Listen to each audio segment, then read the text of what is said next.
കണ്ടോളി ഇത്തരം അതിമനോഹരമായ കുതിരയാന്തുരംഗങ്ങള് പിണറായിയുടെ സംഭാവന. പിണറായിന്റെ സംഭാവന, നരേന്ദ്രമോദിന്റെ സംഭാവന. പിണറായി ഉള്ളതുകൊണ്ട് നിങ്ങൾക്ക് ഇത് കാണാൻ പറ്റി. അപ്പൊ പിണറായി ഇതിന് പെർമിഷൻ കൊടുത്തിട്ട് കിട്ടുമോ?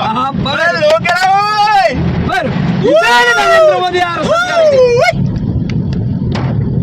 ഇതൊക്കെ ഉണ്ടാക്കി കൊണ്ടുപോയ നല്ല ബുദ്ധിമുട്ട്. നിങ്ങൾക്ക് കോഴിമുടുക്കല്ല ഇടാല്ലേ വേണ്ടികൾ, കോഴിമുടുക്കല്ല ഒരൊറ്റ വേണ്ടികളുള്ള പിണറായി 1 കിലോമീറ്റർ. ഇതാണ് നരേന്ദ്രമോദിന്റെ എനർജി പവറും. പിണറായി വിജയനാണ് ഇച്ചറിയില്ലല്ലേ? ഇത് സംഘിക്കുട്ടി പറയലാണ്. മൻമോഹൻ സിംഗ് അനുമതി കൊടുത്തപ്പോ ഇത് പിണറായി വിജയന്റെ അനുമതിയോടെ നരേന്ദ്രമോദി നടപ്പാക്കി. ഉള്ളൂ. അല്ലാതെ ഇതിലെന്താ? അല്ലാതെ നിങ്ങൾ ഇതിന്റെ ഉദ്ഘാടനത്തിൽ കൂടി പ്രധാനമന്ത്രിനെ ക്ഷണിക്കാതെ ഉദ്ഘാടനം ചെയ്തൊരു സംഭവം. അപ്പൊ അതിനെ പിണറായി കൊടുത്തവനെ പിണറായി പ്രധാനമന്ത്രിനെ